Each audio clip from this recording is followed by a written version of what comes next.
Welcome to What a Creep, the show with Margot Donahue and Sonia Mansfield talking about creeps from the past to the present. This is your quick guide to the biggest creeps, jerks, assholes, and losers, the best of the worst.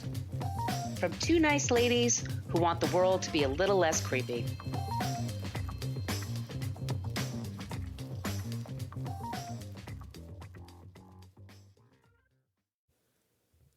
Welcome back to What a Creep. This is Margot Donahue, and my cohort in creepitude, as always, is the amazing Sonia Mansfield. Hey, Sonia.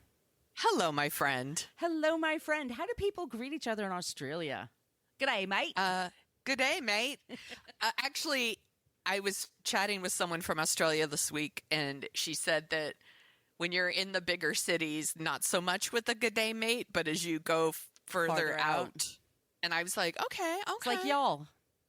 Yes. Yeah. That's probably exactly like it. Although I use y'all all the time now because it's like a nice gender neutral way to say howdy. It's inclusive. Exactly. Got it. I could say like guys, gals, and non-binary pals or something, but that's really long. I just go with y'all. That's a mouthful. It is.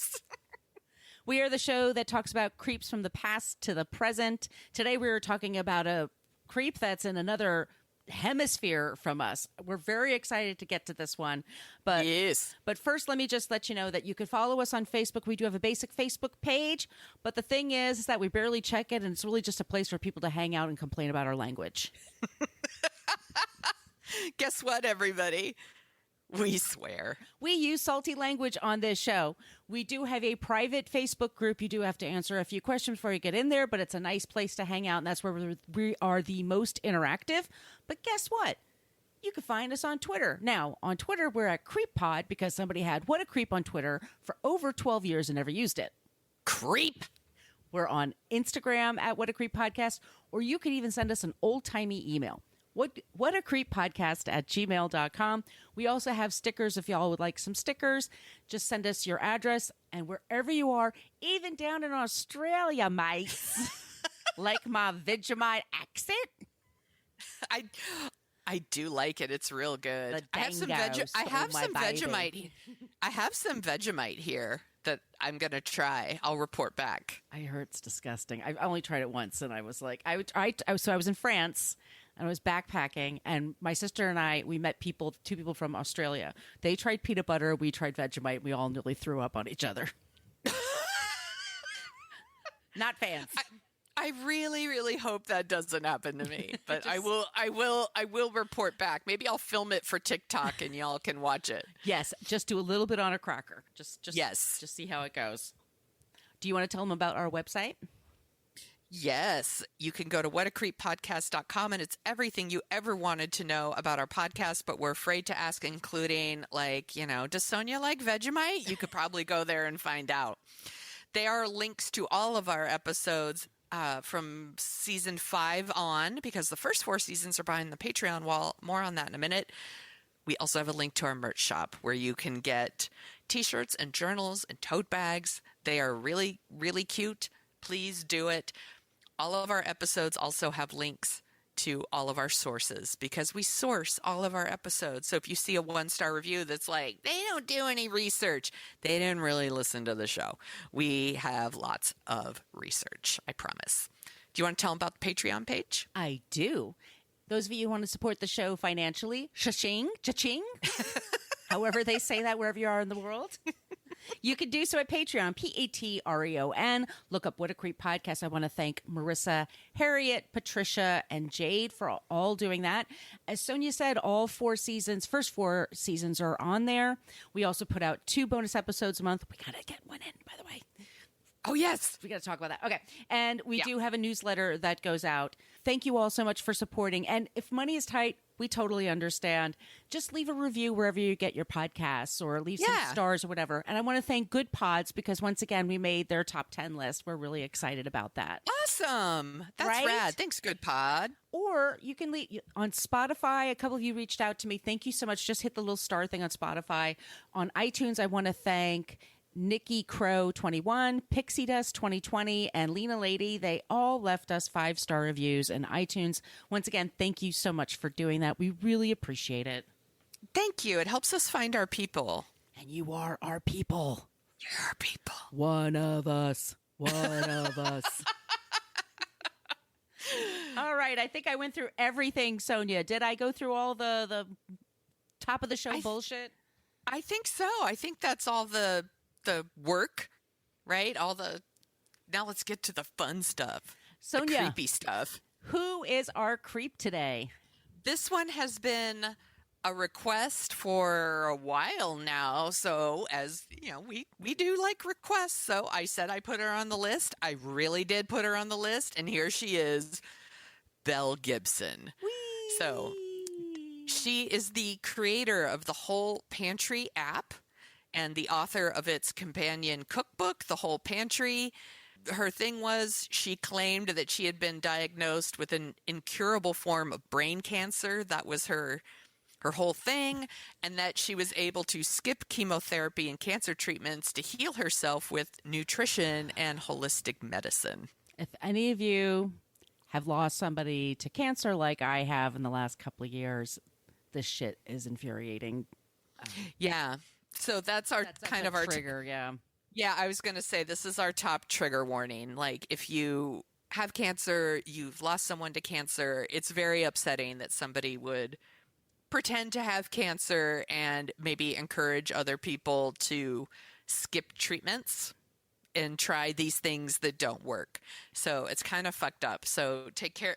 By the way, Margot and I are both these kinds of people. So Belle Gibson she can fuck all the way off, and we're going to get into it. So sources for this episode: the BBC, The Cut, Elle Magazine, The Guardian, the National Library of Medicine, 60 Minutes Australia, Sydney Morning Herald, Washington Post. I read some excerpts from the book The Woman Who Fooled the World, Who Magazine, and of course, Wikipedia. Always Wikipedia. Yep. So let's start at the beginning, but let's keep in mind this chick lies about everything. So Take it with a grain of salt. I did my very best. So let's do it. Like I said, we don't know a lot about her past, so some of this may or may not be true. Annabella Natalie Gibson was born October 8th, 1991. Lies! Just kidding. I'm like, maybe. I don't know. In Tasmania, Belle has said in interviews that she left her family at the age of 12 to live with a classmate and later lived with a family friend. She said her mother was neglectful and was forced to take care of herself and her younger brother, who was autistic, since she was 5 years old. She also told people that her mother suffered from MS, and that's why she had to take care of herself and her brother. Her mother has since given interviews and said that these were all lies, including the fact that her brother was autistic. Her brother, Nick, is like, I'm not autistic. And he said, it's about attention. She's always been like this. Oh, great. So, yeah. I could not find any details about Belle's father. Her mother only refers to him as the, quote, sperm donor. Okay.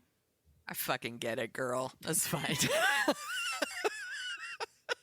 I'm like, I don't know anything about that dude, but I certainly get the desire to refer to your ex as a sperm donor. She attended Wyman State High School in Manly, Queensland. She dropped out in year 10. She also said she was homeschooled. So I'm pretty sure she actually went to this high school, just FYI. In July 2009, Gibson moved to Melbourne. She was active on a skateboarding community board, and that's where she like started lying there, like about like having heart attacks, being in the hospital, all kinds of stuff. Yeah.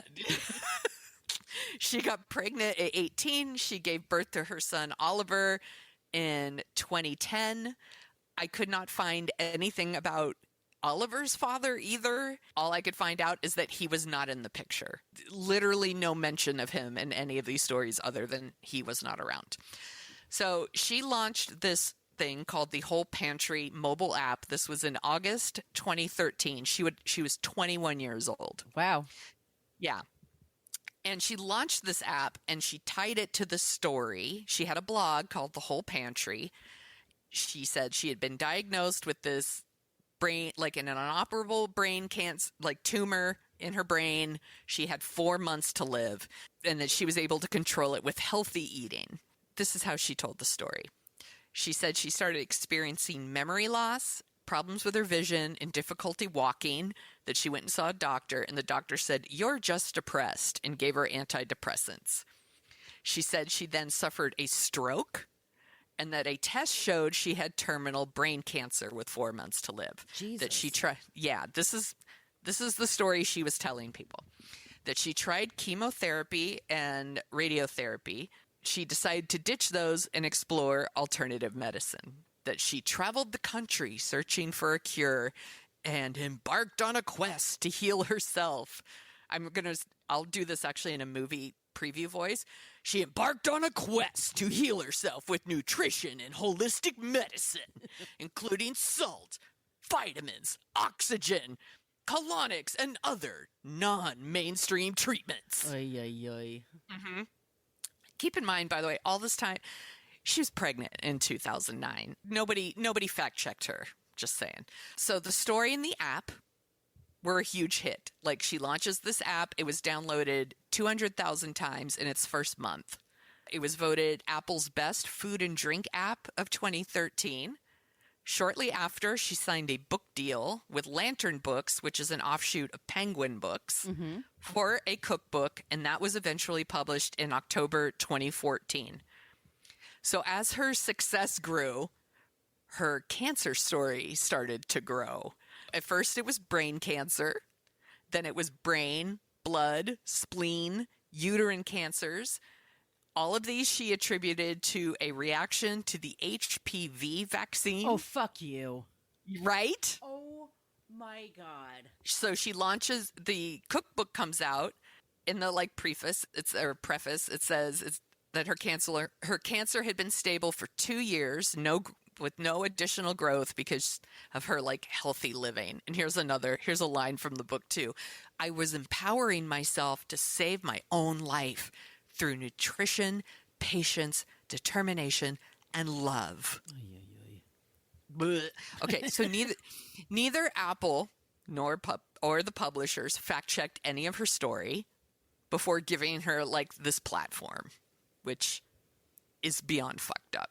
And if I sound upset, it's because it's upsetting when people lie and take advantage of people who are scared. Yes, yes. People really, when you are told you have cancer, you really think you're going to die. You could have a stage 1 and you feel like, I have a very good chance here. This is the quote unquote good kind of cancer, and Right. I'll probably just get surgery or whatever and it'll be fine. But beyond that, it's scary. As someone who's been diagnosed twice, I literally thought I was going to die. I cried for days. I was so worried that my son was going to lose his mother, that my family was going to lose me. I was Googling nonstop. I was looking for anything that would give me hope. And that's why this shit makes me fucking sick, because I know people probably stumbled across her on social media, and you'll do anything. You'll try anything. And I'm like, yeah.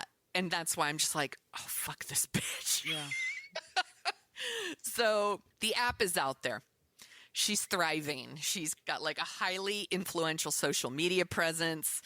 Her book is out there. Her Instagram in particular is the thing that's clicking for everyone. And she promoted her healthy living stuff. But it was also anti-vaccine. Sure. Which we all know how I feel about that shit.